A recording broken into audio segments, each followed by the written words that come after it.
advertising and revenues, and we're going to hear about all that good stuff today. And also LA City College here. We are currently the lead school for a consortium of 19 colleges with interest in gaming and esports. So we are also in the process of developing a team, and we currently have a practice room. So for those of you who are interested, you might want to look further into that. I'd like to thank a few special guests today, beginning with the president of LACC College, Dr. Gebru. Thank you so much for coming, and he will be giving our welcoming remarks today. I'd also like to thank the Consulate General of Korea, who will be arriving shortly and giving the opening remarks, as well as Professor Jin from Fraser University, who will give us a brief lecture. I'd also like to thank my students here from Rise Goyang High School. Thank you for coming today, and it's wonderful to see all of you. So without further ado, why don't we get started? And I'd like to welcome Dr. Gebru.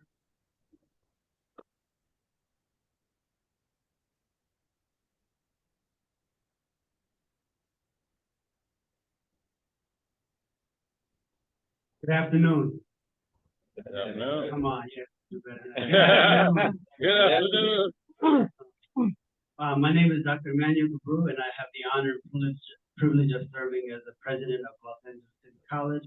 And I welcome you today to today's event featuring one of the fastest growing sports around the world, esports and gaming. So excited to have our students. So let's round of applause for our students right here. And also I want to say LACC College is proud to be part of the 19 Community College Consortium of Esports, and we are thrilled to share its growing potential with you. But I also want to make sure I think what really makes this happen today. I want to thank Dr. Mickey Hong, who helped spearhead these discussions along with Consul General of the Republic of Korea in LA. So let's give them a round of applause. And also Youngwan Kim and Consul General of Educational Program, Consul Choi Ho Young, please. Let's give them a round of applause. I also want to thank our guest panelists who are here today, and also our moderator, Eric Elder, who will be helping facilitate that. So I'm sorry I can't be with you the whole time, but this is a wonderful event. We welcome you to our campus, and we hope you have robust conversations and discussion and presentation from our guest speakers. So glad to have you on our campus, and thank you for being here.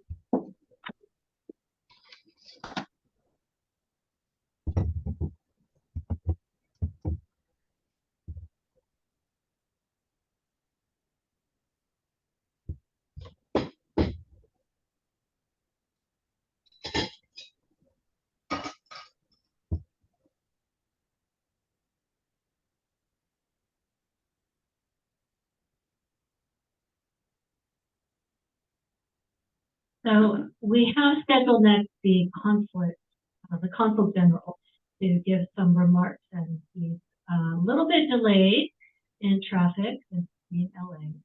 So we'll just wait a couple minutes and see. He has a tight schedule, and should be here shortly. So we'll just wait a couple minutes. In the meantime, enjoy your lunch, or feel free to take a bathroom break if you need to. So let's use this gap of time to entertain ourselves. So why are you all here? Besides, you guys are all taking Korean. Why were you interested in this event? And what are you hoping to learn by the end of the event? Any questions or comments? Don't be shy.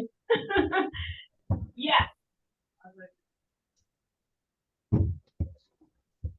And did you know that we are in the process of developing esports team ourselves on campus? You learn something every day. So our Consul General of ROK is here. I mean, here, thank you. So we'll proceed with the program.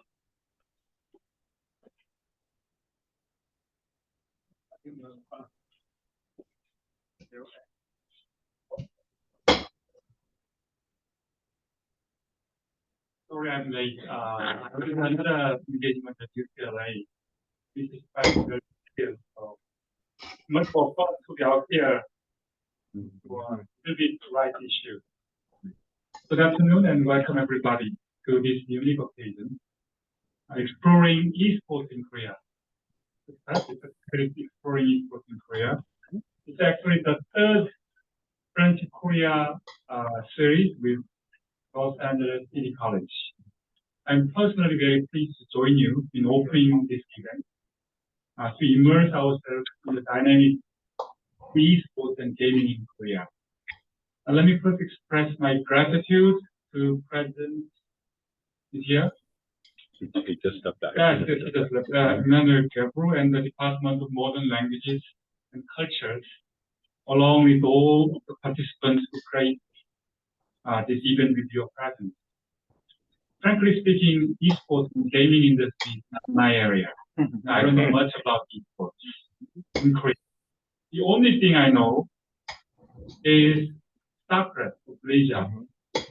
And the fact that I stayed up all night frequently to play StarCraft at PC방 in Seoul. And until with my friend in my 20s, one weekend, our friends met on Friday evening at PC방 and played StarCraft all night until Saturday morning hunger struck us. But after having a late brunch, we went back to PC방 to find who would be a real winner. It was really unstoppable. I also remember there was real-time TV coverage of StarCraft competition among pro gamers in 2000 in Seoul. From my experience, I can say that our early internet network, PC방 of LAN Gaming Center, and above all, time and energy of our younger generation at the time have made Korea really special in esports and gaming industry. Anyway, as Consul General, my job is to promote Korean culture, including esports and gaming, here in Southern California, while managing Korea-US relationship. And this year, we celebrate the 70th anniversary of Korea-US alliance. To commemorate this significant milestone of our relation, our consulate, together with LA City College, have hosted 3 consecutive events. Number 1, a free story documentary film screening. Number 2, a Parasite movie night at the stadium, Windy Stadium. And thirdly, the esports and gaming industry. I hope through this collaboration, we reconfirm our belief that cultural exchanges really can foster mutual understanding and cooperation between our two peoples, offering robust support that reinforces forward-looking relationship. In this regard, I trust today's lectures and panel discussions will provide you with insight to discover Korean culture and esports industry. With that said, may this seminar serve as a platform for nurturing positive connections and fostering cross-cultural understanding. Thank you very much.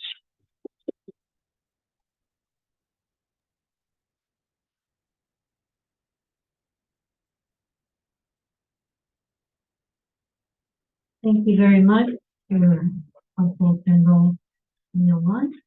And next, we would like to introduce Professor Dal Yong, who is a distinguished professor at Fraser University School of Communication. He focuses his research on digital media and platforms, games, as well as globalization in media, and has even written a book on Korea's online gaming empire. So please direct your attention to Professor Jin. Hey, good afternoon, everyone. Good morning, everyone. I'm from Seoul, Korea now, instead of Vancouver. Can you hear me? Yeah. Okay, great. Thanks so much for organizing this wonderful event. Los Angeles City College, Consulate General of Korea in LA. I used to talk about esports based on theoretical framework, but today I focus on the major trend and the phenomena as the majority of the audiences are college student and non-expert in my understanding. This way, my talk might lead to provide some ideas to the following panel discussion. Over the past decade or so, I developed several book-length studies about digital games and esports, mainly focusing on South Korea, Korean games, and esports, from Korea's online gaming empire to global esports. Based on my study, I will mainly talk about a few main developments which are critical in understanding Korean esports scenes and why they are Korea in this particular juncture, such as the history of Korean digital games and sports, esports, the institutionalization of esports, the reasons why esports has become a global phenomenon from a small youth culture in South Korea. Lastly, I briefly touch on a potential shift of the esports genre from the online to mobile gaming. So let's begin with the history of the Korean game industry. The history of Korean video gaming, not digital, but video, including arcade, began in 1975. Then the people played the Pong machine as a part of their arcade games. At the 전자오락실, electronic entertainment rooms. The Pong machine made the popularity of arcade games in several places, including shopping mall and department stores, and the first generation of gamers. In the initial stage, the game industry in Korea was a small cottage industry, which means that during the late 1990s and early 21st century, only 2,000 game companies developed arcade games. The situation dramatically changed in the late 1990s in several ways. Most of all, Korea started developing online gaming. Several venture capitals, small back then, like Nexon, NCSoft, and HanGame, developed several online games, including The Kingdom of the Wind, 바람의 나라 by Nexon in 1996, and Lineage by NCSoft in 1998. Korea played a pivotal role in the online gaming market in the early 21st century. Later, Korea has developed mobile games with the advent of the smartphone age, starting in the early 2010s. So, Professor, can you share the screen for your PowerPoint? Can you? Okay. Wait a Yeah. sec. Okay. Can you share screen with your PowerPoint? We haven't been watching your PowerPoint. Oh, okay. So I thought that it was there, but I will upload. Yeah. Wait a second. Okay. Yeah, you're the co-host, so you can. Yeah. We'll let you know if we can see your PowerPoint.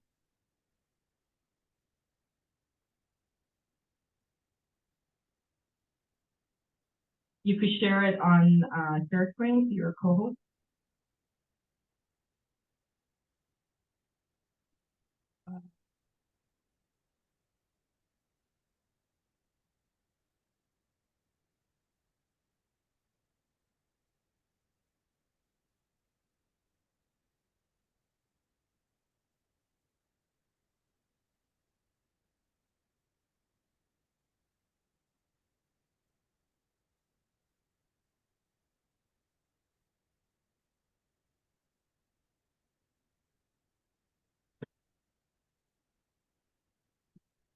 Wait a sec.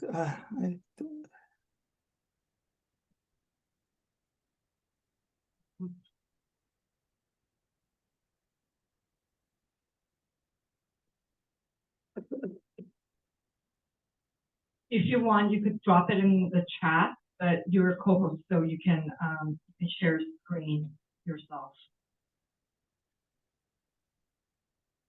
How about Yeah. now? Okay. Yes, now we can see. Okay. Yes. Sorry about that. I thought that I shared it. So, okay. Let me continue. Good.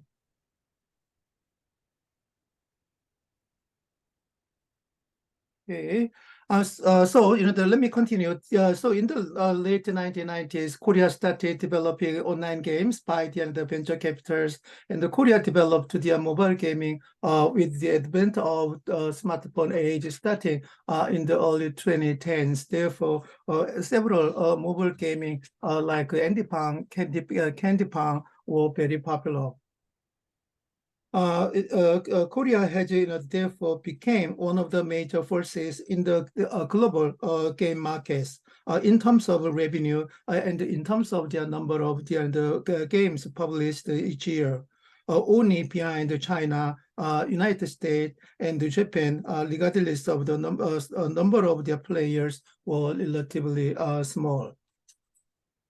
Korea has also developed the esports, which is the most important in their gaming history. Esports originally developed in a few Western countries, including the United States in the 1970s and the 1980s. Many, the young Americans, for example, used Space Invaders as one of the major, games for esports in the early 1980s, as you can see on this slide. Likewise, esports has existed since the early 1970s. Competitive player versus player digital gameplay has been a heavily promoted feature of overall gamer culture in the 21st century. Esports consisting of games, media, and sports is one of the most significant youth cultures, meaning global youth have participated in esports as either professional players who are fans in many parts of the planet. As game players increased, the revenue of the global esports has also exponentially increased. From only 130 million in 2012 to almost 1.65 billion in 2021, 13 times increase, reflecting the soaring popularity of esports among global youth. The popularity of esports has greatly influenced other cultural sectors. For example, due to esports and digital gaming, global box office, including American box office, have continuously decreased. In the global esports, Korea has become one of the largest and the most important countries. So in no other country did esports become more popular than in Korea in the late 1990s, which established Seoul as the home of esports. Although Korea is not the first country to develop esports as explained, Korea has been known as the capital of esports by media and game players. Esports not only have a significant impact on Korean culture, but also the development of global esports.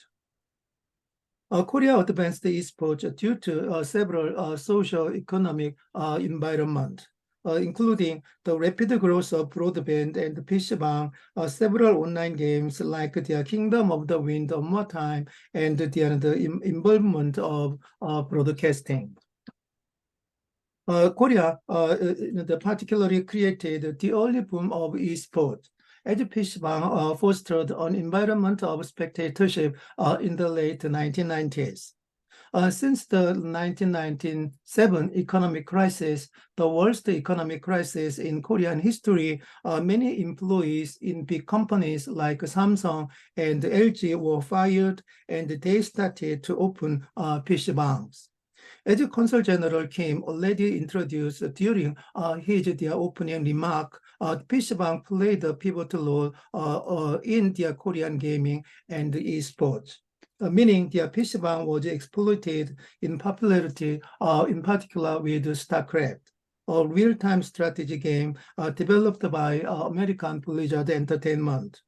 And the first esports in the league started in December 1997 in South Korea.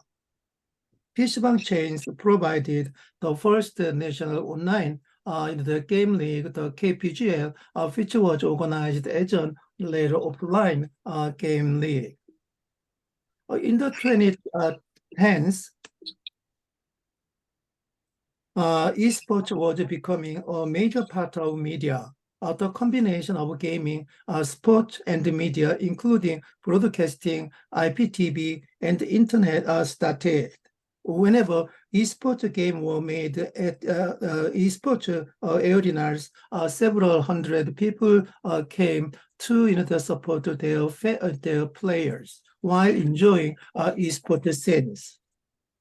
For example, StarCraft championship game held in Busan in 2004 attracted more than 100,000 spectators, while the Pro Baseball All-Star game held on the same day attracted only 15,000 fans. Based on the growth of Korean esports, the Korean esports industry established the World Esports Game League since 2004.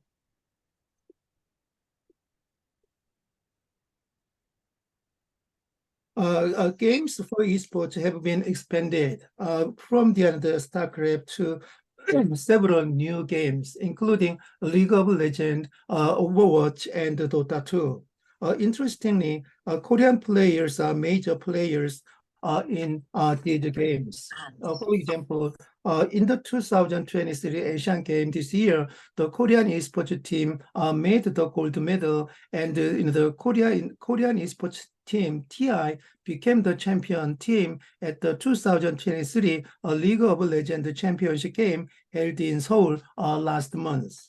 Reflecting the popularity of esports and the popularity of a few players, in particular Faker Lee Sang-hyuk, the best player of League of Legends, 조선일보, very conservative newspaper, even make it the front page. One dear foreign reporter already reported the importance of esports by saying in Korea there were 4 main elite members, including Bong Joon-ho, the director of the Parasite, Son Heung-min, the soccer player, BTS, the K-pop idol, and Faker Lee Sang-hyuk, esports player, which means that esports has been one of the most significant fields and areas, at least in South Korea. The popularity of digital games and esports have greatly influenced people's job in the selection processes. For example, in 2020, as you can see on the slide, among elementary students, pro gamers became the 5th dream jobs. Alongside creators like YouTuber and webtoonists. There are several dimensions we need to understand about Korean esports. Most of all, the Asian Game, 2023 Asian Game, and the 2023 League of the Legend League prove Korean esports players are at the top of the chart in many global esports games. This implies that Korea is the most skilled in the gaming region in many parts of the globe.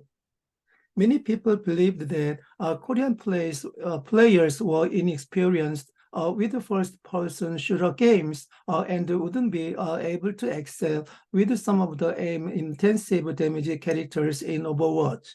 However, Korean players in many countries won several titles in the Overwatch League and the League of Legends League over the past several years.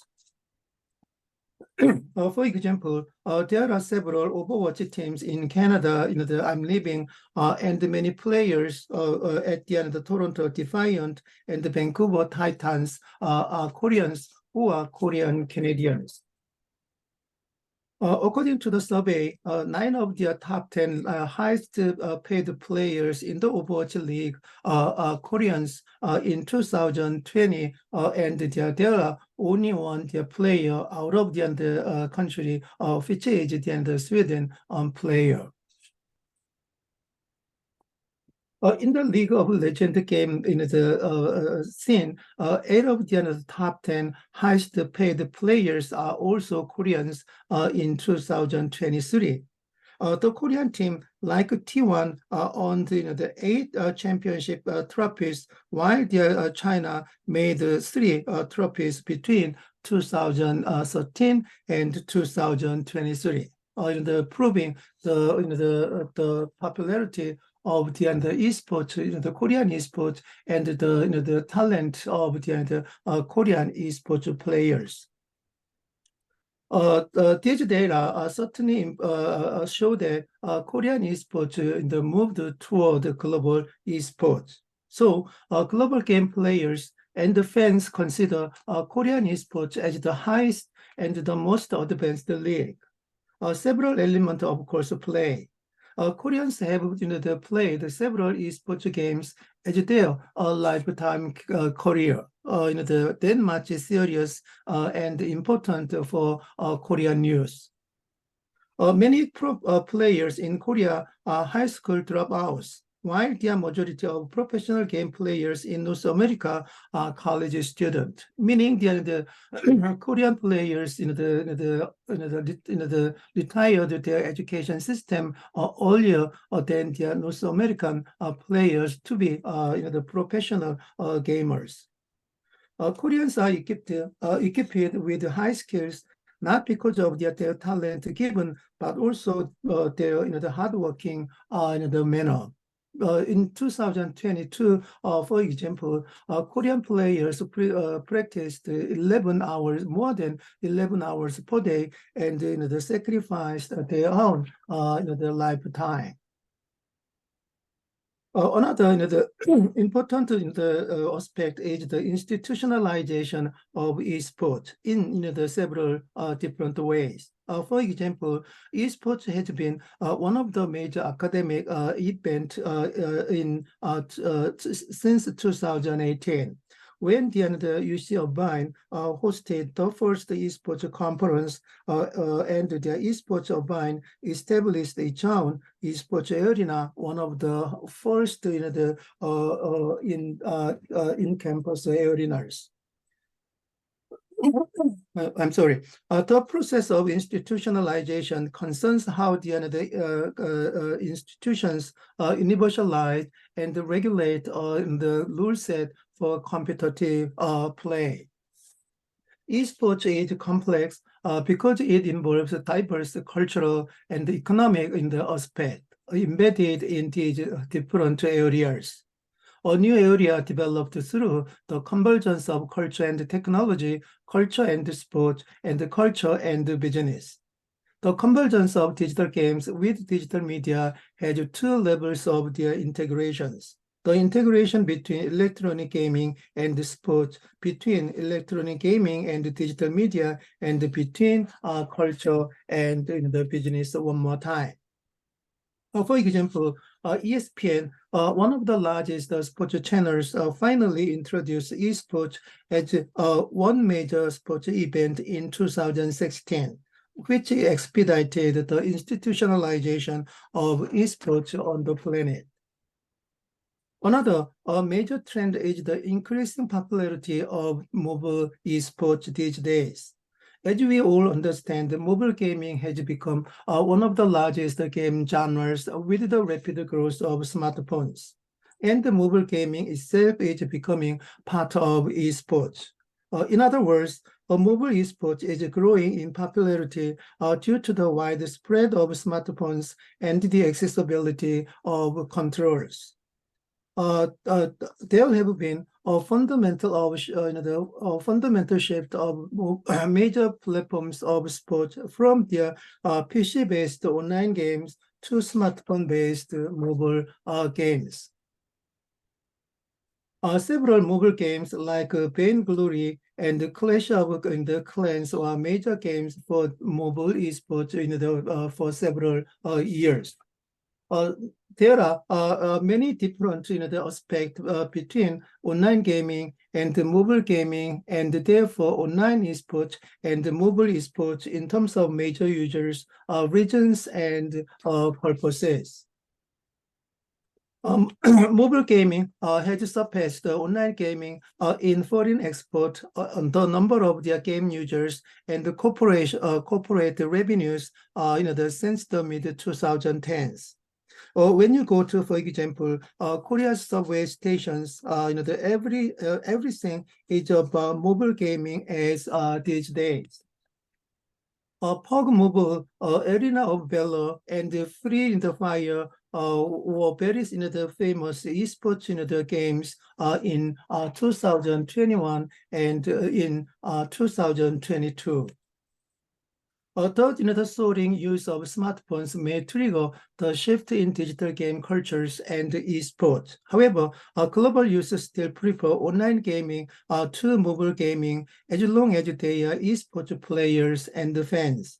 While the regular players, general players are mainly playing mobile games. Playing games on PC is not disappearing, therefore, anytime soon, despite the mobile gaming has expanded its fan base and the general use for entertainment. Lastly, understanding the role of their broadcasting and online streaming is important. We now understand that the rapid growth of esports is related to media, particularly broadcasting. When esports started in Korea, the major outlet for the game league was television channels. Due to two cable channels, OGN and MBC Game until 2012, later IPTVs, and two web portals like the Naver and Daum, game players involved in professional gaming. The main medium for esports coverage is also the internet. The development of streaming technology like Twitch in the 2010s has been another milestone for the professional games.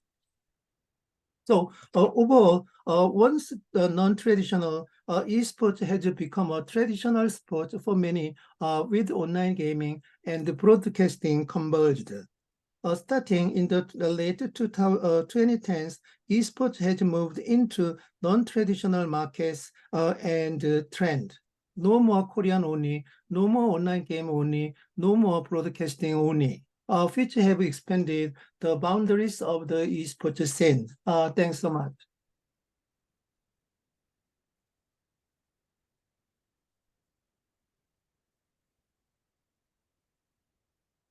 Thank you very much, Professor Jin, for that interesting lecture and for pointing out to us the intricacies of the convergence of esports, gaming, technology, commerce, and now we will have Professor Holm, who will like to introduce us to a short video.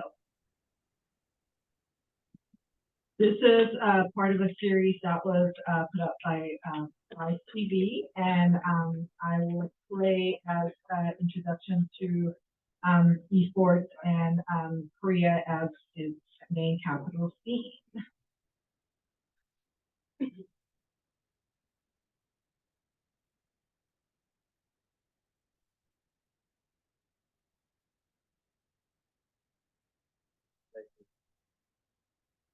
You're losing to a team that is playing.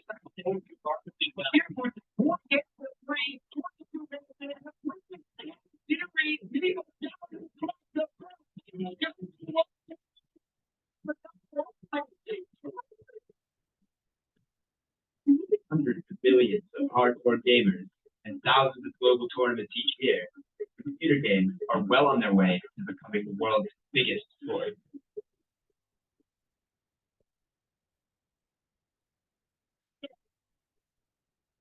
And at the center of everything is a whole new breed of celebrity, the esports superstar. I guess essentially about what they want. A million apps through gaming. Yo, I'll take it.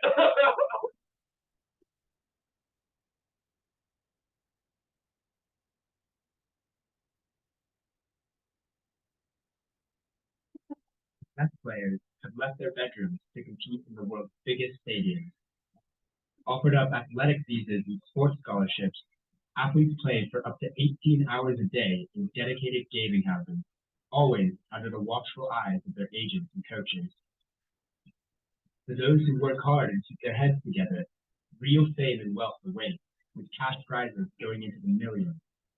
But as quickly as their stars can rise, they can also come crashing down when the pressure of top-level competition proves too much to handle. With the screaming fans, the huge cash prizes, and above all, the glory, the pressure has never been this great. Welcome to the world of esports.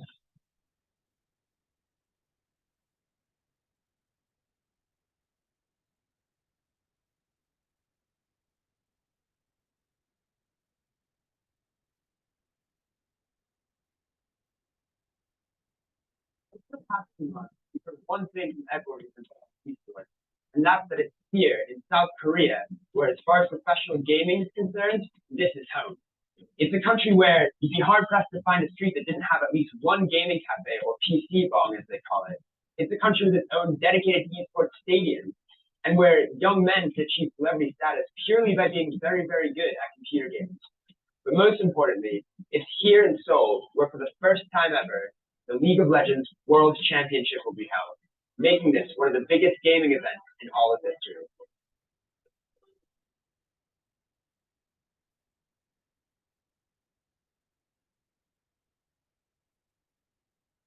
We're in Gamseo Olympic Park in Seoul, South Korea for the League of Legends World Semifinals.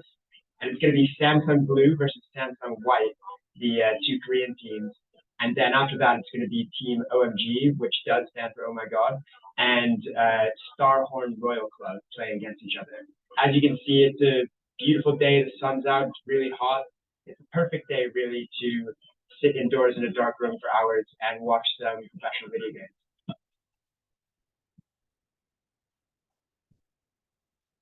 My name's Joseph, but everybody calls me Calcep. People tend to know who you are pretty easily, which is another advantage of wearing Calcep. Style. I like it. Christmas Eve, Christmas Day. Guys, item. Yeah, but how do you hopefully? Again, sorry. Look, I'm gonna go watch my baby. Don't worry, I'm gonna be 24/7. How is your baby? 3.5. Yeah. 2.5 years or 3.5 months? Yeah, years. Okay, my little toddler. You're talking Yeah. about. Cosplay isn't just a hobby, full-time, professional. You're right. The entire team represents the characters so that fans can get a sense of being closer to the game and take pictures with the champions they play online. In many ways, the cosplay teams are the cheerleaders of the esports world, and they get almost as much fanfare as the athletes themselves. Wow. Do you wish that you could be your character in real life? Why not? So, 평범하게 살고 있습니다. One of the cosplay groups here is called Viral Cat, and they invited us into their dressing room to see how they get dressed in their cosplay outfit. Is there okay if I come in? I've just noticed there's not a lot of coverage with your armor. How would that actually work in battle? 한국에서는 이렇게 여자의 이렇게 뭐랄까 매력이 들어가는 부위 이런 거를 이렇게 나타낼 수 있는 걸 하는데 그런 걸 갖다가 요즘은 어떻게 얘기하면 한국에는 이거 방어도가 됐다라고 표현을 많이 해요. 예쁘게 하고 나가면 주변에 아군들의 그 사기가 올라가지 않다. Are you not boiling hot inside of that? Is there a leg bit that goes with it, or is it just top half giant little monster, bottom half jorts? Thank you. What's that giant syringe for? What is that? The furry one, the steampunky one, the kind of pinky one, and the wizard one. They're all amazing. I'm kind of jealous of the Hulk's dog. I'd put on a purple fat suit all day in the sun, but then I got to hang out with these four Viral Cat. Yeah, definitely.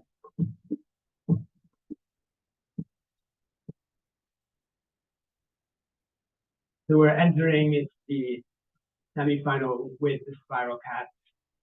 Basically, they're making me look a lot cooler, but I'm completely cramping their style. There are more League of Legends players in the world than there are people in France. With 67 million monthly users, it's the most popular esport. And out of that 67 million, 10 of the best players were about to compete in this stadium. The match is between two Chinese teams, Starhorn Royal Club and the much-feared OMG, nicknamed the Forces of Darkness by the Chinese media.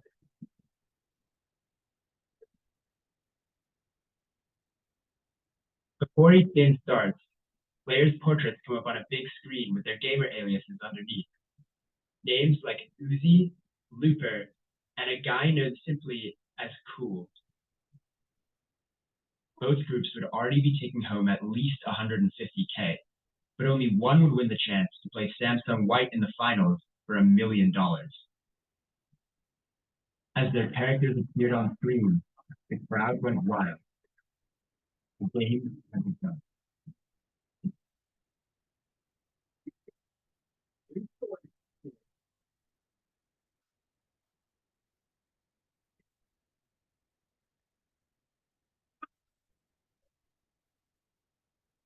You can change the color depending on which team you're supporting. So you can look into the crowd and see which team is the most popular based on the colors. Weirdly enough, the only other show that I know that's been done at is Coldplay.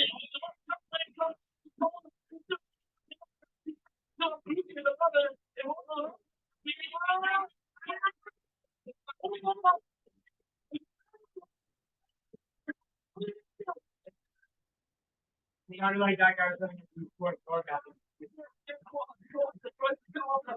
want to think of yeah, come on back to the end. Victory in game one for OMG.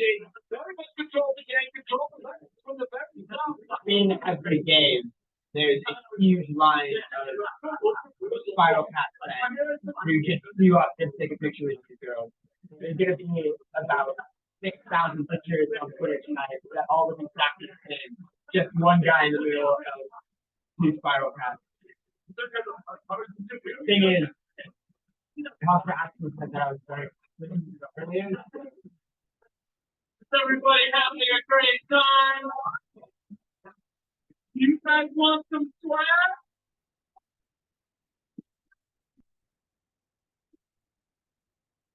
As soon as the match is finished, fans would leap out of their seats and run to the front of the stage.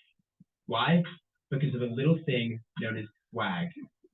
Not hip-hop swag, but esports swag, which comes in the form of small styrofoam figurines that are continuously thrown out into the audience. I think it's pretty obvious that there's a lot of swag in this room right now.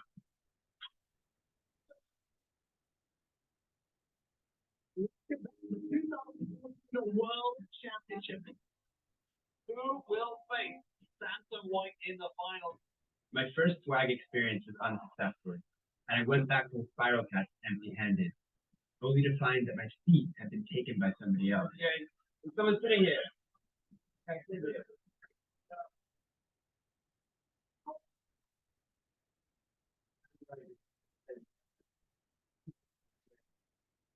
Cats right now is kind of my thing, so might have to have a So one of the guys who don't like the next to Spiral Cats are talking like that. The American students Cloud9, so they're really famous esports stars. My alienation to the glamorous world of the esports elite was about to become way more obvious, because the guy who took my seat was one of its A-list celebs. His name was Hyde, and he was the captain of Cloud9, America's best team. Hey man, I was just wondering, we were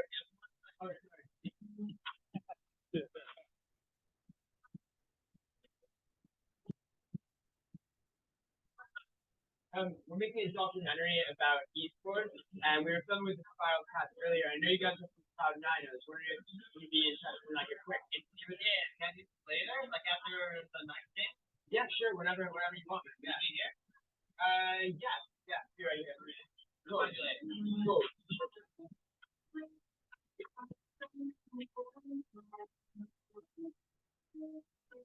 But what did I expect? He may not be a household name, but in this world, Kai was hot shit, and I had no League of Legends skills to my name.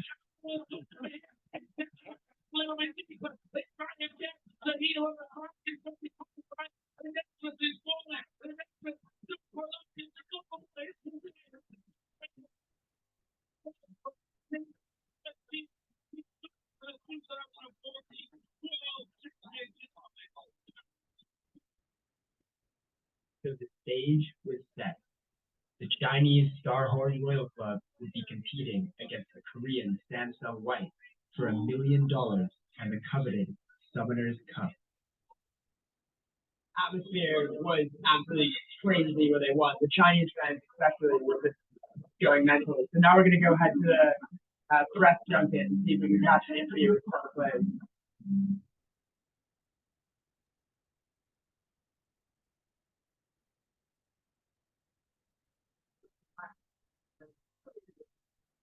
Having EDC out of the way already for the semifinals, how does that affect you? Because they won 4 FPL, and then also that they beat you in the qualification, so that you got a direct lead in the world. The fact that we were able to beat them on such a bigger stage for the World Championships, like I'm a lot happier. It makes them much more.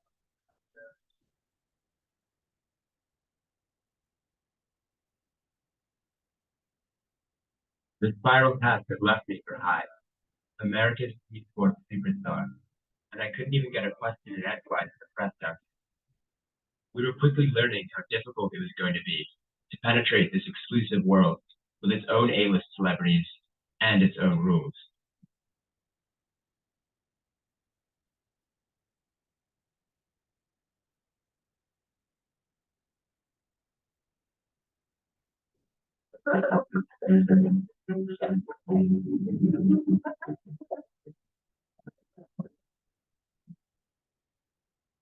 Hey, so how many of you guys play League of Legends? Short Korean lessons. So do you know what Koreans call League of Legends? Door, right? Or LOL, okay? So now we have the special panelists. Professor Dal Yong Jin will introduce them and stand up and walk towards the front table and take your seats with them in place, please.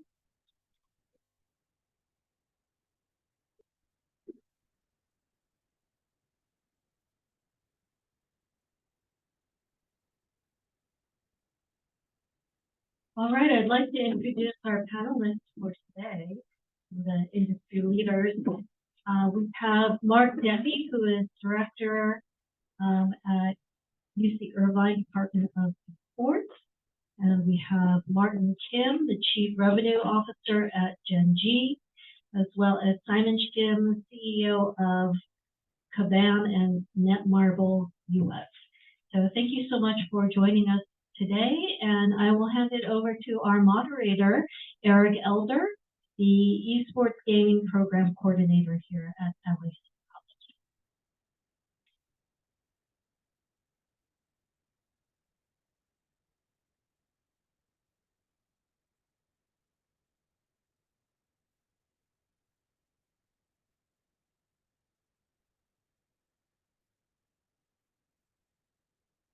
Good afternoon to everyone for coming. Thank you, yes. Thank you for our speakers. Very informative presentation so far. Learned so much from both the documentary film and also the presentation from the professor.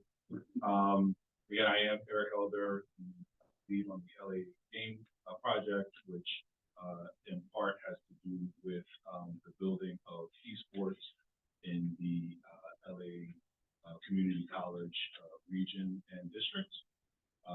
And we're just very excited to be here today to talk about the rise of esports culture. So without further ado, let's go ahead. ahead. Actually, my first question was going to be about the history, but I think we got so much great information about that earlier. I'd like to direct the question a little bit on more of a personal level, so each panelist can kind of do just a brief introduction, what you do in the industry of esports or video games, and then also like any kind of I guess personal anecdote or story for yourself in terms of esports. So start. Hello, my name is Simon Kim. As introduced, I'm CEO of Kabam and also CEO of Netmarble US. I'm not sure how many of you play our games. Maybe you know Marvel, like a superhero IP, right? So Kabam is known as a Marvel Concept of Champion mobile game. Sometimes we hit US top number one in US market in mobile gaming. And also, as I'm representing Netmarble to the Western market, Netmarble acquired Kabam 2017. Netmarble is a South Korea-based PC and mobile gaming company. Netmarble also invests Gen.G here in Culver City, known as a casual game, puzzle entry game studio. You may know BTS. You know BTS? Netmarble also invests BTS 2017. This is part of a game expansion to the culture, other K-pop or other cultures. So I was so lucky to have a chance to participate in this kind of a great opportunity. There's me and about the video gaming and esports history. Yes, as you watched it, I was a part of the StarCraft players in PC Cafe in Korea. I think the reason why esports and video gaming become so popular in Korea and now it impacts to the worldwide market, there's a couple of reasons behind it, in my personal opinion. Number one is that as a professor presented, the broadband and IT technology is very, very advanced in Korea. As you can see, Korea is quite a small country. The population is around 52 million, but the size of country is smaller than half of California. So it's very small country, but super popular population. And also, because of this environment, Korean people can easily connect broadband, not only just internet, but also entire life. For example, when you go to the subway or transportation, there's a free Wi-Fi everywhere. So you mostly connected 24 hours, wherever you are, whenever you are. So Korea is quite advanced technology country. So because of that, video gaming is very accessible from elementary school students to the entire generation. I think that is one of the reasons why Korea video gaming or esports will become a leader of the game industry. The second thing, this is my personal opinion, is Korea people's culture. Korea, as I explained, is very small country and very, very high competitive country. From elementary school, middle school, and high school students, they are compete each other. Korea to get a job or to become get a better life, they need to study hard. There are not many things the students can relax their stress.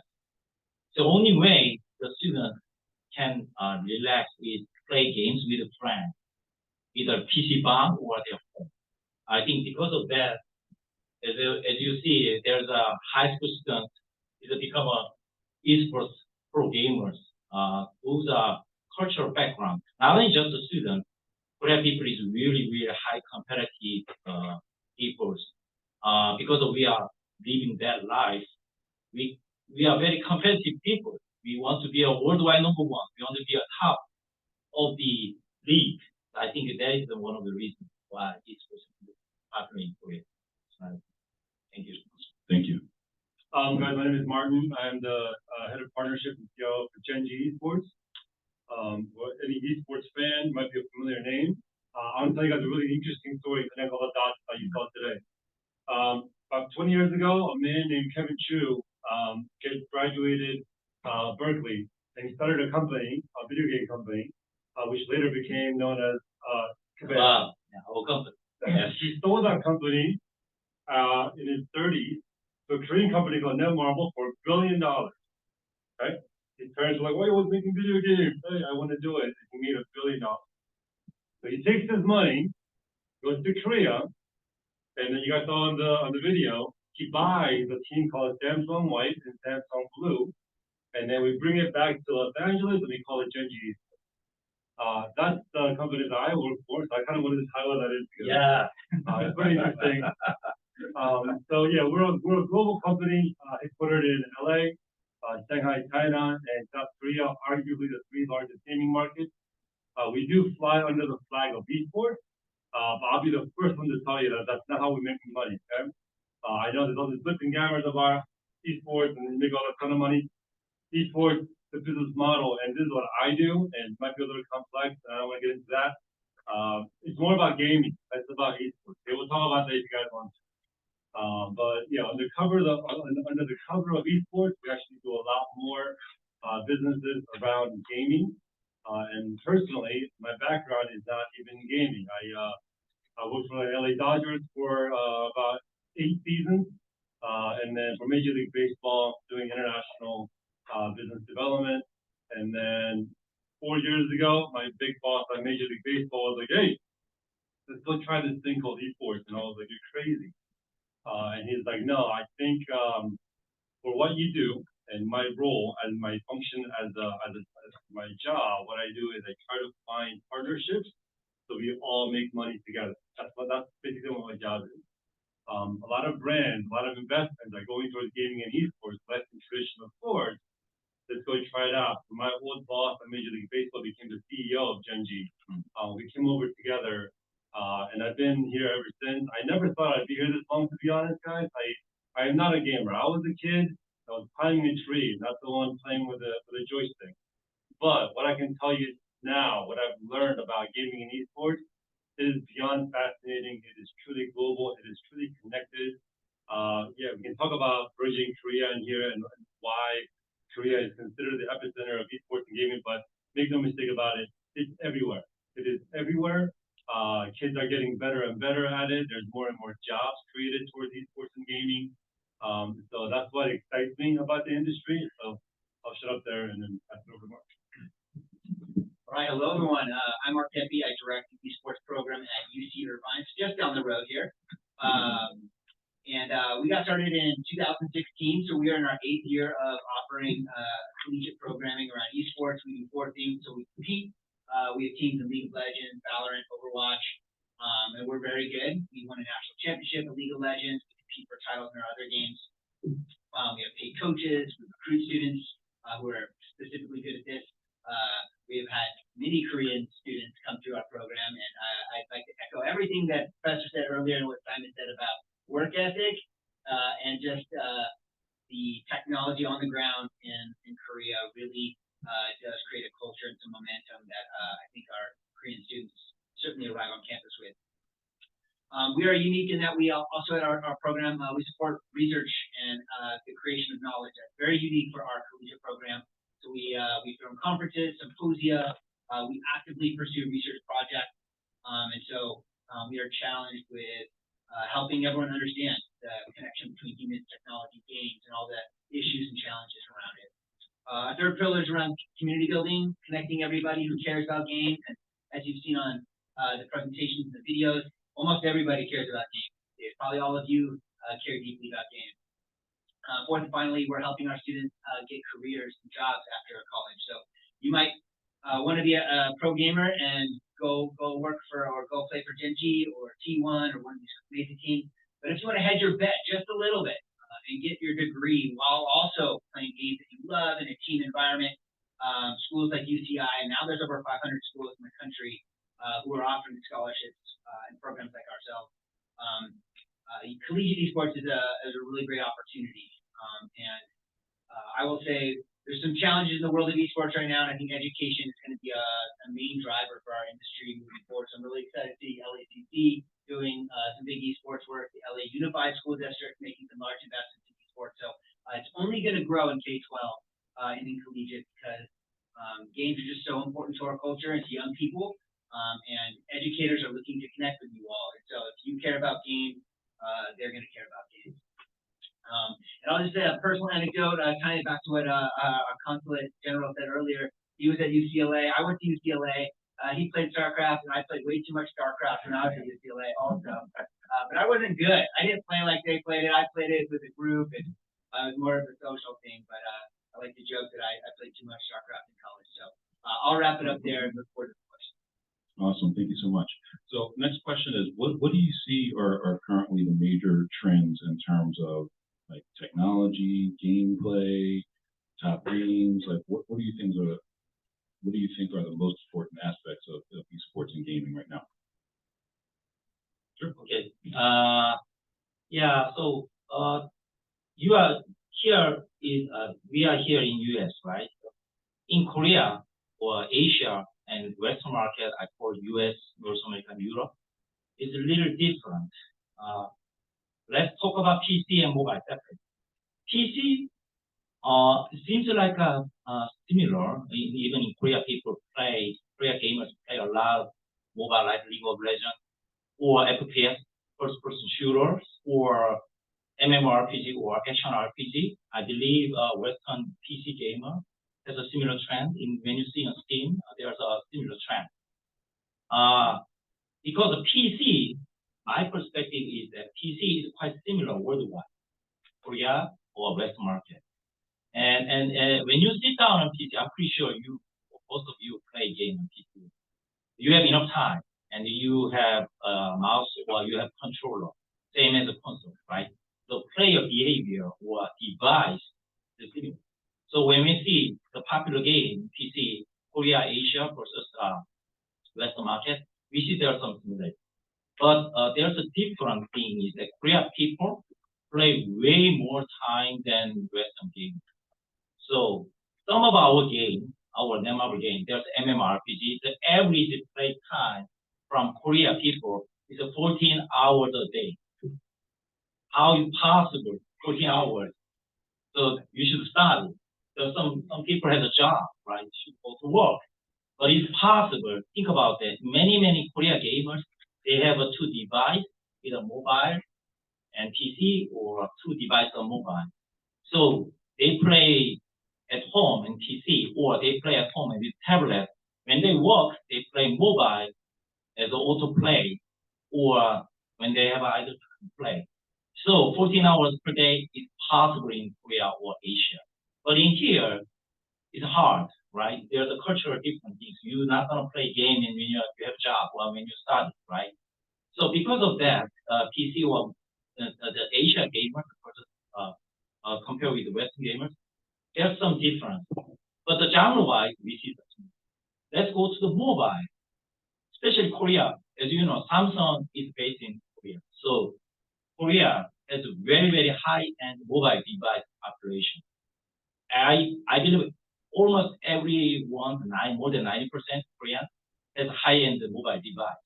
So because of that, in Korea, even mobile gaming, there's MMORPG is one of the top ranks. When you see the US mobile gaming, Candy Crush Saga, maybe Clash Royale, Clash of Clans, very light mobile game is popular, but in Korea, MMORPG. Several gigabytes size of MMORPG, you should always on connected network. That game is Korea number 1 to number 10. The MMORPG or MOBA. As you see, the Vainglory or Arena of Valor, those things are very popular in Korea, even in mobile. So genre-wise, it's different because of high-end device and then broadband infrastructure. That's as a gaming industry for Thank you. I'll focus on two trends. The first trend, and the professor earlier alluded to it, but competitive gaming has been around for 50 years. Esports is not something new. If you go back to the 70s, Atari, there used to be a tournament where guys used to bet like stuff out of their pocket. It'll be like, hey, what you got in your pocket? Here, I'll bet you need that. That's how esports kind of started. What made esports grow to the level that we consider it today is viewership. Have you guys heard of Twitch? Who goes on Twitch? Who goes on Twitch regularly? Regularly, right? Twitch single-handedly amplified esports to a global scale, right? And the watchability of competitive gaming, it got put to the next level, and that's when esports kind of sort of became what we know as esports 2.0. I think there's more and more platforms and more ideas being created on how to make it more fan engaging. That's a trend that I'm seeing right now, and that's only going to continue to grow. Secondly, gaming is being seen as a media platform now, and I'm so happy to see that. Even 4 years ago, when I first came into the industry, you would go to for example, Coca-Cola, and then, there's ads, right? YouTube ads and things like that. And they weren't really sure, hey, how do we engage with gamers? And it came off as a really awkward engagement. Now, gaming is seen as part of a budget of a lot of these big spending, the big companies that spend money. And they're doing it more and more organically in ways that we can't see, which means it's natural. So from my perspective, I call out those two big trends in gaming. I kind of commented on my thoughts on esports just growing in education. I think one of the things we see in the professional esports world, especially in North America, is I think there was a lot of investment a few years ago, and maybe overinvestment. We quite hadn't matched the revenue in North America to the investment. So you are seeing some shrinkage right now in the pro esports world. Leagues are shrinking, teams are shrinking, budgets are shrinking.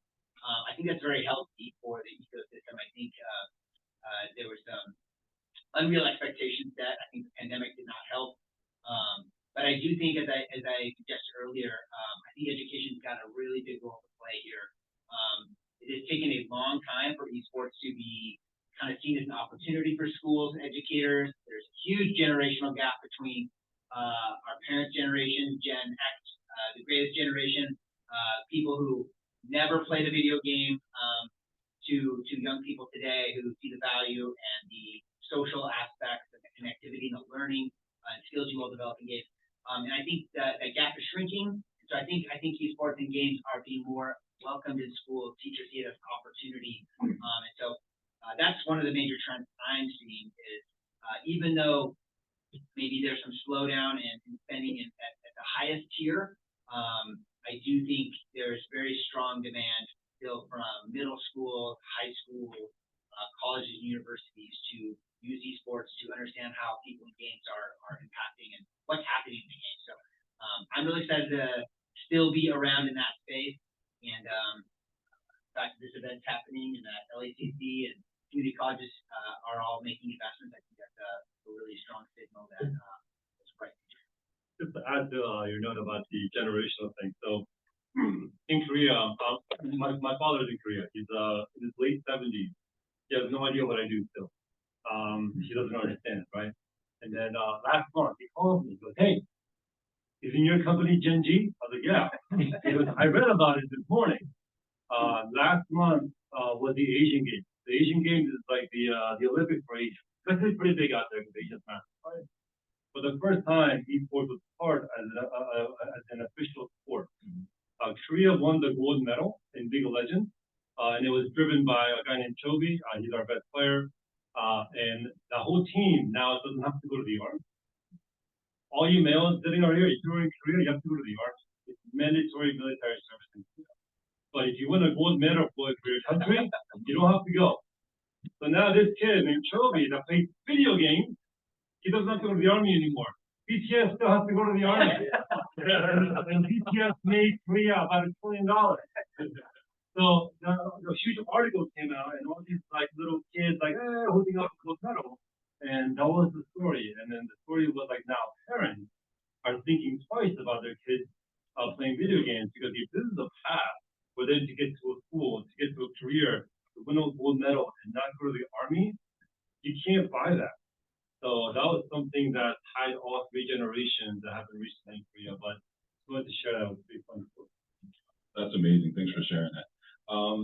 Yeah, I just want to share a little bit about what we're doing here in terms of esports and video games. So as was maybe mentioned before, we do have in Da Vinci Hall a esports practice room, and we're in the process of getting that all set up for everybody. So we definitely want to invite the students here to come and play games there. There's a game club that's being organized on Monday afternoons. We're going to be doing board games there, paper prototypes for game design, and then also esports during that time. So that's in the works. I'm also hard at work right now on building the region's first esports arena, which is going to be here in the life sciences building. So look at that next year as well. And along with that arena, of course, we're going to be developing the structure for the league and all of the rules of play and how the different colleges, 19 community colleges. So there's a huge opportunity for competition to take place, for partnerships to take place. We already have Riot Games on board as one of the programs. So the future really looks right here in terms of education and esports. And again, I love gaming. I grew up. I'm a Generation X, so I grew up on Atari 2600, playing video games and board games all my life. I love games, pinball, poker. If it's a game, I like it. And so, there's a huge opportunity for where we are right now culturally, and even though I love games and game tournaments, I'm also very focused on education and supporting students who actually are interested in careers in gaming and going to work at gaming as a part of the program, as game design, whatever you like to do. So again, that's where the intersection happens for me, is that I know the attention and the interest there for esports, but for me, it's really also about inviting students for the potential of also having careers in gaming, if that's something that you're interested in. So with that, I'd like to ask the last question and then also open it up to you guys if you have any questions, is what do you see for the future in the next 5 to 10 years? Like, where do you see this going? I know I can share one thing really quickly. I've also worked in the virtual reality, augmented reality space.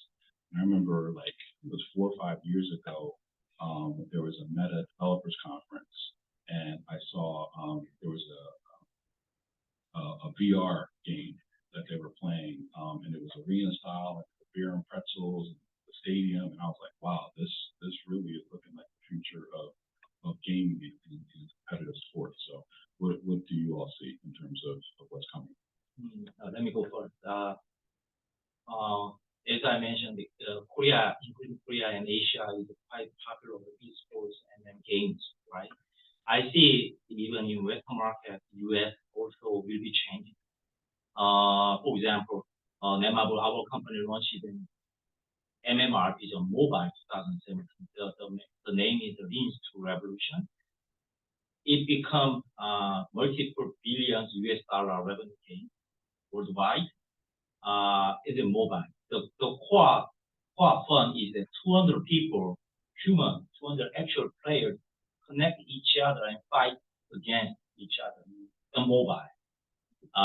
Yes, in Korea it's possible everywhere in the Wi-Fi or air network, but in US it's quite challenging 2017. But now, these days, I see many games, real-time connected games are popular even mobile in US. So my perspective is that Korea kind of become a test bed. I met many people in Apple and Google. They are testing many new systems, including Korea territory, as a test market, because the play time, as I mentioned, the play behavior is quite intense and invest a lot of time and money in Korea people on gaming.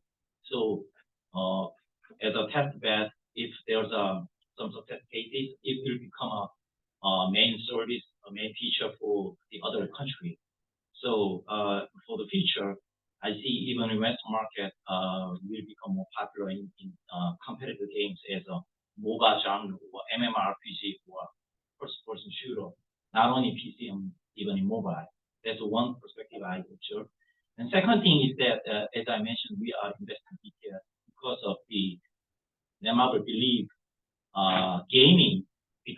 part of culture. So not only just the gaming IP, like a K-pop star, or Korea webtoon, or a movie, or any celebrity can be a content for video gaming. So Netmarble launched the BTS entitled game, multiple games, historically, and we got a huge fans, as you mentioned. They never play games before, the army of the BTS fans, but they play games. So I believe in the future, as a culturally, the video gaming will more collaborate with the other IPs like celebrities or TV show or movie or any kind of things. So if you folks are thinking about any kind of job in game industry or any kind of cultural things, I think the technology will connect it together with the cultural things. The gaming, video gaming will be the main driver of those collaborations. That's my perspective. Thank you. Yeah, I mean, not much to add to that. Just on like two earlier points, I agree with Simon that gaming is going to become a connector to culture, just the same way we all listen to music, the same we all like some kind of fashion, the way that we like sports. It's going to come a day where everyone is understood that we play some kind of a game, and it just depends what's your genre, what's your game, what's your title, and then it may be seen as a community in that sense. On the esports side of things, I don't know. You know, Mark, you said it. We're coming out of what we've been dubbed the esports winter. The last year and a half has been brutal for competitive esports. A lot of the big names that we know in esports sort of have to shrink in size. You know, for us, excuse me, Gen.G, we are uniquely global. It was extra hard for us. We've got to deal with 3 different markets. But we do see sort of the spring coming, and that on the competitive side, I think we're going to become more global and more connected. Once the esports category becomes an official international category in like Olympics, for example, that'll be a huge game changer. But yeah, right now, even for us, you know, in Korea and in China, we have a Gen.G Global Academy. We have about 8,000 students in our academy, and they all come thinking they want to be pro gamers. And that orientation, the first thing we tell them is you're not going to become a pro gamer. If you have the potential to become a pro gamer, you probably will be scouted already. But your passion for gaming will take you to so many other places. And that, I think, is what is synonymous with what we do, with what Mark does. I think that, yeah, this upcoming generation and their passion for gaming is going to be leveraged to do greater things in other areas within the gaming ecosystem. Yeah, and I think just to kind of build off what we've said already today and what you just shared, I definitely think esports are not going away. I think games are just too important to our world. And so while esports is a tiny piece of a gigantic pie of people who love games, I think it is only going to grow. I think it will grow in a more reasonable and kind of measured way, which is, I think, much healthier for expectations, investors, participants. I also think, as we discussed kind of the generation gap, that's going to go away soon.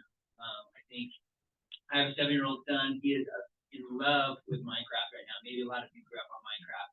But I think the future parent generation are all going to be people who grew up with games. And so I think this idea of games as a taboo, as a waste of time, I think that is going to go away. I think in my parents' generation, it was rock and roll. Rock and roll was the music of the devil and like a terrible thing, and now it's classic music. Right? So I think we're going to see a similar transition of games becoming just such a central part of our culture and our world, and we are going to want to see who the best of the best are, and I think we're going to continue to want to celebrate those people and watch them and appreciate them.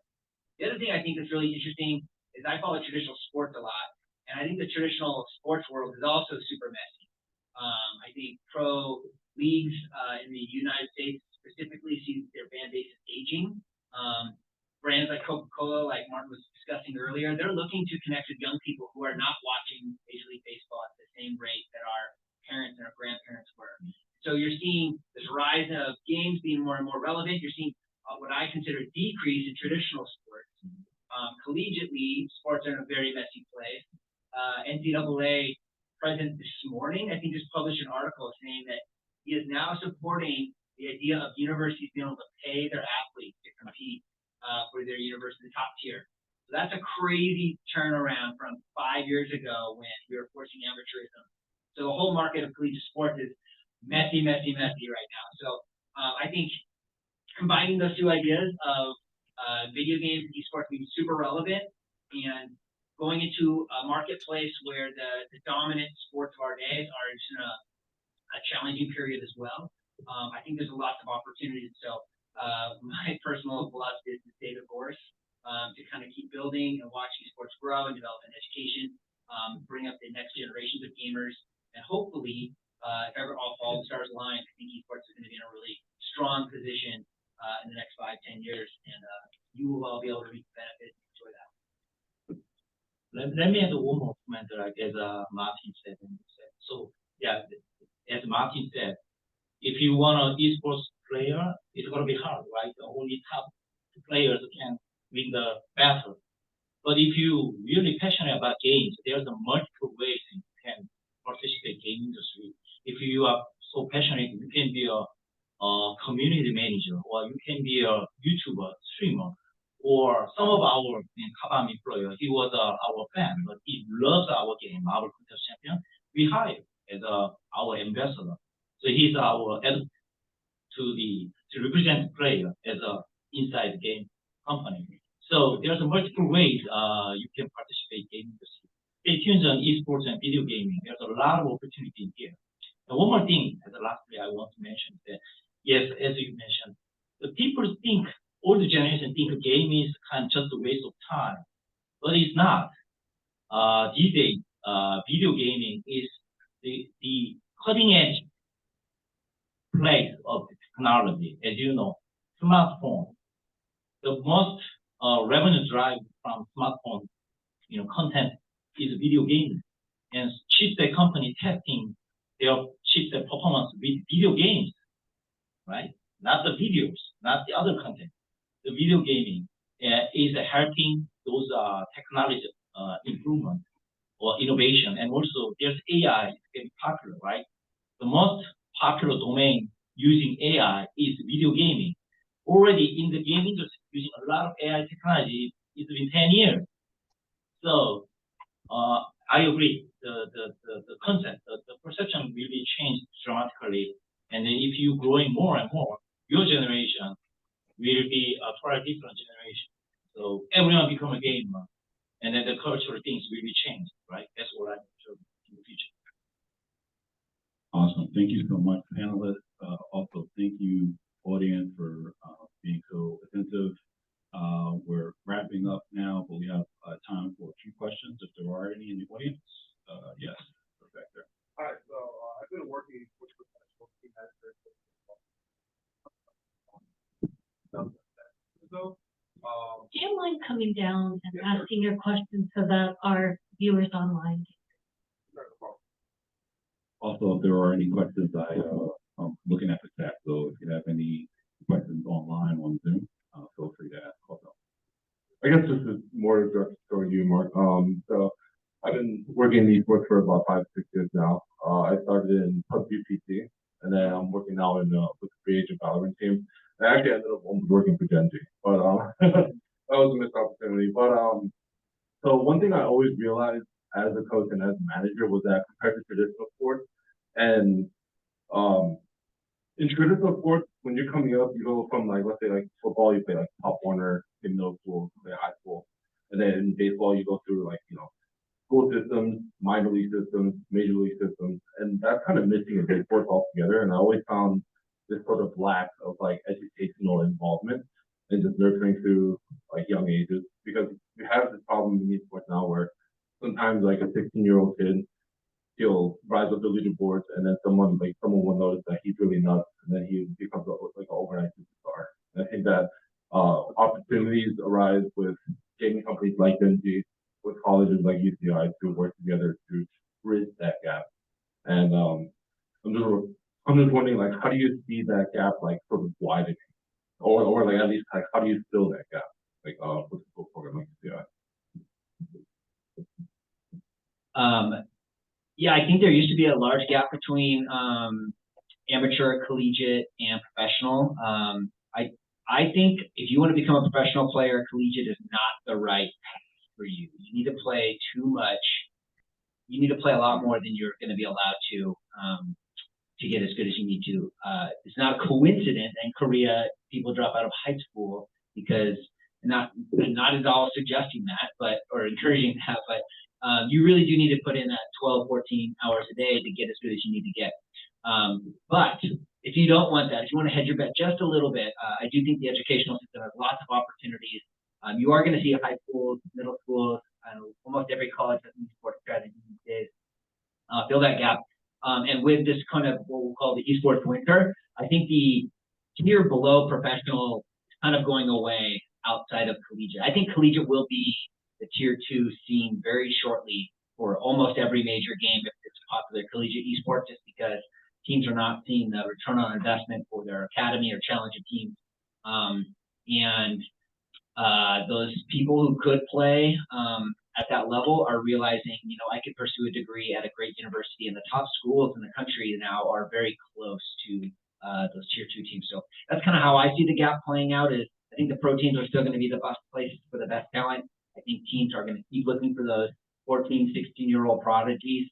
But for everybody else, I think collegiate's a great way. And you will certainly see some people go from collegiate to pro. It's just, I don't think the optimal path. Yeah, I myself am considering this. Well, thank you. We'll get you an application. Thank you. I have a question here from online. Can you elaborate?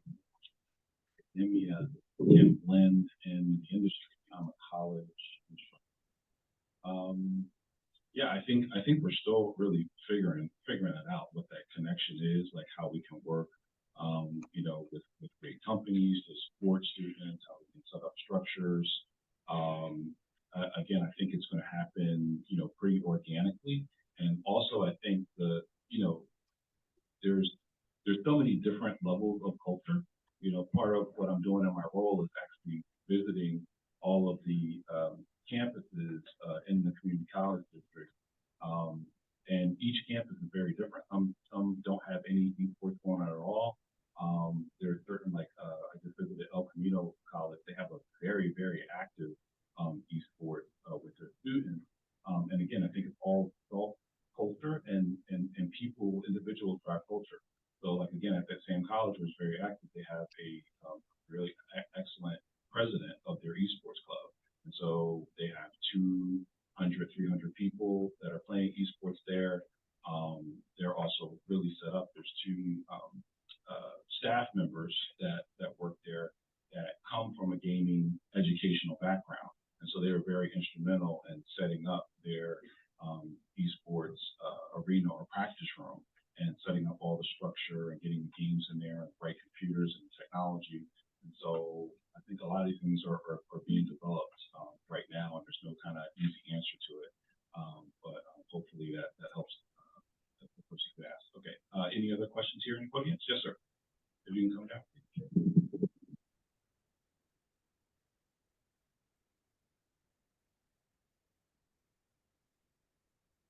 All right, thank you so much. So thank you, first of all, for being here and taking the time. It means a lot. My name is Alex Flores, and I'm a game design and animation instructor here at LACC. And, I'm also a UCI alum, so that.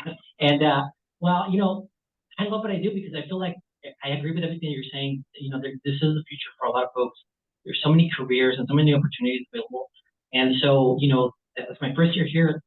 I couldn't wait to bring my class, first of all. Still are here? Yeah. There's a few more over there. Because, more than anything, I really want to prepare my students for a lot of times they ask me for careers, tech careers, or to transfer to university.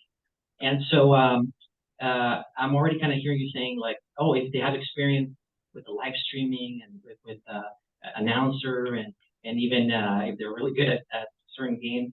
So what are some specific opportunities or some specific things that we can do as instructors to prepare the students to stand out in their careers, or are we even far from having talent scouts from universities coming down? So Gen.G, we attend a lot of college fairs, and I also speak at a lot of colleges on this topic. Yeah, so I do attend different panels and speak at universities often, and I get a lot of questions of like, hey, I want to work in esports, what do I need to do? And my answer is always the same, and it's never like, the esports, the industry as we know it right now, is still so new that you're not going to see a resume that really pops at you. Like, unless you're like the president of esports for 5 years, you're not really that much further ahead. So what I always say is, look, find out what you're good at, find the relevance of how that translates in gaming and esports, and become really good at that. And that's what we're looking for. So every esports org out there, when we hire, we actually don't look at how much experience you have within gaming, rather your individual skill set, how can that transfer and make our industry a little bit better? So that's something that I always try to share with students who are interested in that. Yeah, from our end, currently my program can only recruit athletes, so we're unable to look at great streamers or shoutcasters or graphic designers. Yet we hire them annually. So our program pays about 50 students a year, and about half of those are athletes, and about half are other roles. So we have graphic design, video, social media, business development, lots of different things, a lot of customer service roles. And so I totally agree with what Martin said. And when people ask me, what can you do? I say, start something and do it well. Be the best at that thing. If you are the best graphic designer at LACC, you're going to get a job. Like, if you're part of the content creation world, if you can create great videos, you edit videos, if you are helping brands get the word out and connect with people, I think there's just so much opportunity in the content creation side. If you want to be a great athlete, I mean, I think you just need to be highly ranked and play on teams and be visible. It's very easy for us to evaluate how good of a esports athlete you are. There's online ladders, there's teams and records. It does not take a lot of scouting to find really top tier talent. So that's the best method for that. But that's really hard to do.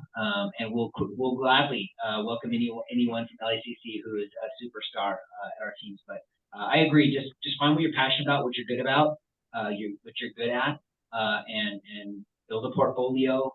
Find out what companies need that kind of service. And I definitely think everyone's trying to find those people. So I told you guys earlier that in Korea we have a Gen.G track. So we have different tracks. There's one track that we do actually train people who are really, really good. So in Korea, the public school system is not friendly to gamers. Like we said multiple times today, for you to be really good, you really don't have the time to do other things. So we partner with an education institution, and we launched an academy where students actually leave their schools and come to our academy. By day, they learn general education. By afternoon, we teach them how to become a better gamer, and they graduate with a U.S. accredited high school diploma. We started the program 4 years ago. Our very first graduate, he was about to drop out of Korea because all he did was game. His parents did not condone, and they would constantly fight. He just never went home. He got into our academy, graduated. Martin Kim. Yeah. Korea's esports gaming. So that student, we're actually going to make a documentary on this kid, okay? That student graduated from academy. He got a half scholarship to a U.S. university, a D1 college. So he's right now in school, second year in school. He's thriving there. He's thriving. He's a lead mid laner for the League of Legends team. He's active in the community. He's like a rock star because he kind of put the school team on the map. His mom calls us and she cries. And she's like, I saw my kid didn't have a future, and now he's getting a U.S. college diploma. He's learning English. His self-esteem is at an all-time high. And the point of that story, I mean, those are rare, right? We just put him in the right place that he belongs. And then his full potential just blew up, right? In the same sense, any young person that's listening to this, you just have to find where you fit, right? Your skill set somewhere, I guarantee you, you're going to thrive somewhere. And that's sort of the challenge that we're all up against. But I just wanted to, that would be my closing comment. That's awesome. Thank you. Let me give a little agree with that. Let me give a little different frame. So as you mentioned, your students as a game designing or art or develop program or something, right? So yes, couple of additional things I want to add. Number one, to getting job in game industry, I recommend you have some experience in college. So for example, if you're a gamer, you're a programmer, you can develop games. These days, game engine provide a lot of features. So individual person can develop games, even if it's a simple game, right? You can develop games.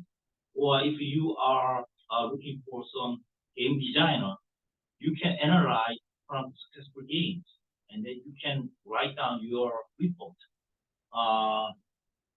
As a hiring perspective, if I'm hiring students, I might see how passionate in that domain that students want to be, right? If so passionate, then please invest some time and effort to actually try.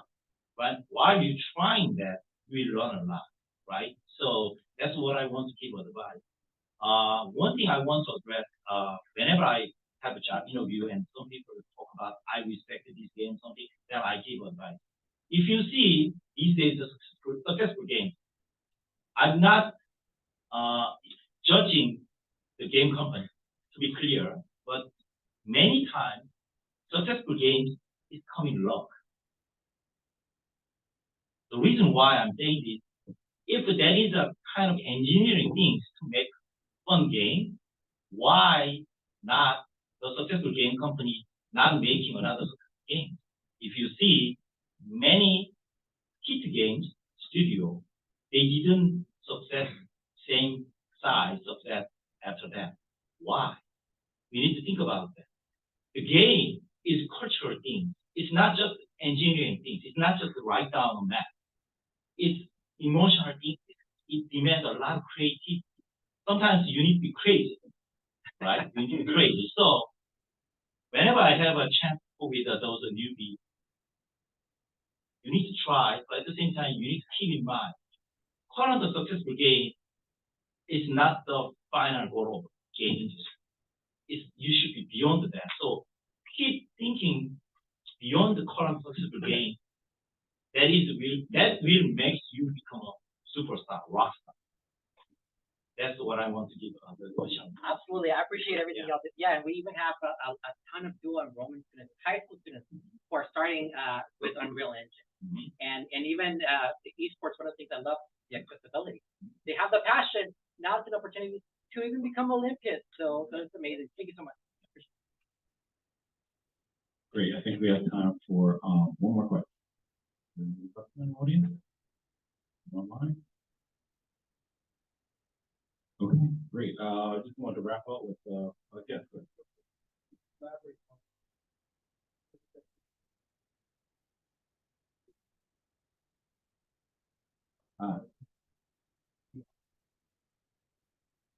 Can you elaborate on the intersection between VR and esports? You want to take a stab at that? Yeah, let me explain that. Yes, as a gaming industry folks, we benchmark a lot of VR opportunities and also AR, right? So you may see Pokemon Go is triggering AR, right? You use your smartphone and the virtual world overlay with real world. We call it AR, augmented reality, right? We thought AR will come in first, AR, because VR has a couple of issues because of the device limitation. You should connect it with the VR device. There's battery problem. There are also some content problem. If you play a lot with the VR device, you become nauseous, right? So it's really challenging about making VR more popular because of those device limitation, battery, and those sensitivity. Yes, but what we believe, because of AR become a world phenomenon, as we know, Pokemon Go is worldwide popular, and then everyone try. We think the great content come from VR will change the situation. Same as what StarCraft become popular in Korea all Korean people pay their home internet because to play StarCraft, right? So if there's a great content from VR coming to great games coming VR platform, yes, there's a chance that VR become popular. Otherwise, I believe Meta these days try to change a more accessible VR device, right? And price-wise or device, they have a better battery and they keep increasing the sensitivity, resolving the sensitivity issue. So again, I believe in a couple of years, there's a new opportunity coming to VR. I believe video, streaming or those things will come in first, but definitely video gaming will come to the VR. But that time matter. That's what we think.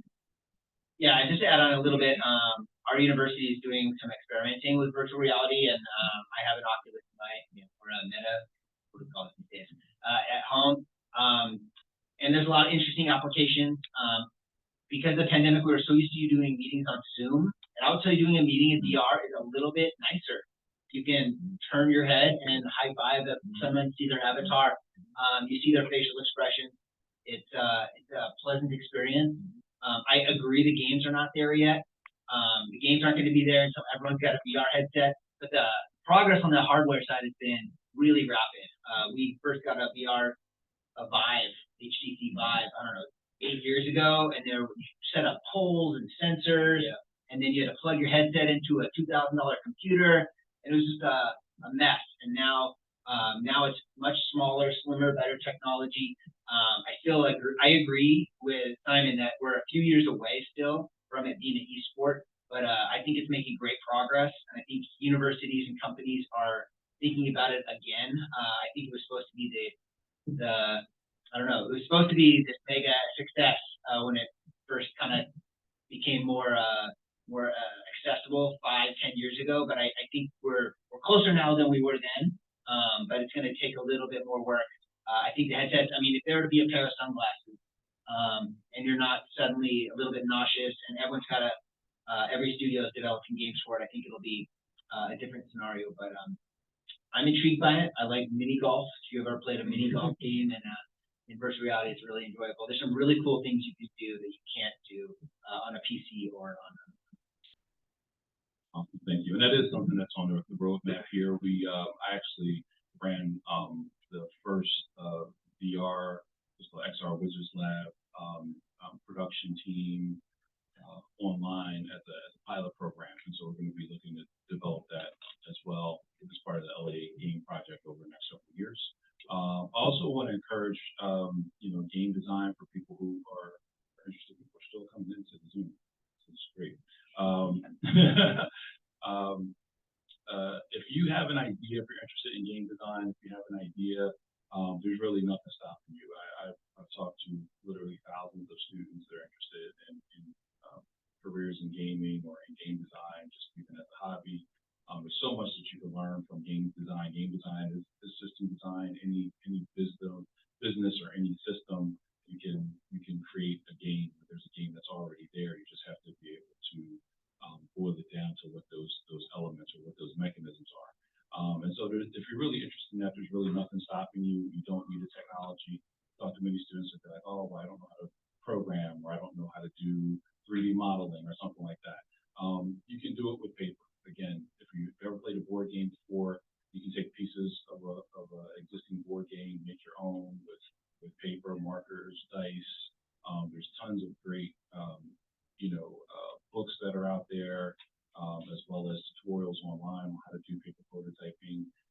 I encourage you to just go, if you're really interested in that, go start tonight. Start designing your own game and get some friends of yours to test it out for you and see how the gameplay is, and you're on your way. And then once you have a game that actually works and is fun, then you can start worrying about all of the technology stuff. And again, I'm really looking forward to when we start to have production teams here, teams of people that are working together using engines like the Unreal Game Engine, and actually starting to make our own games here on the college level. There's a few campuses that are already doing this. So yeah, everything is moving forward. So, with that, again, I want to say a hearty thank you again to to our panelists. You all, everybody in TV, here in the audience, maybe would you like to back up?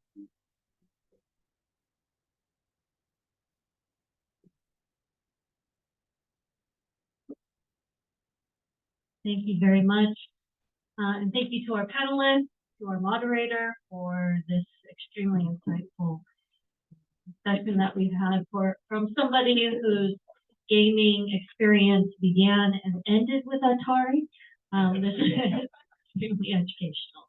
So to make our closing remarks, I'll hand it over to Professor Mickey.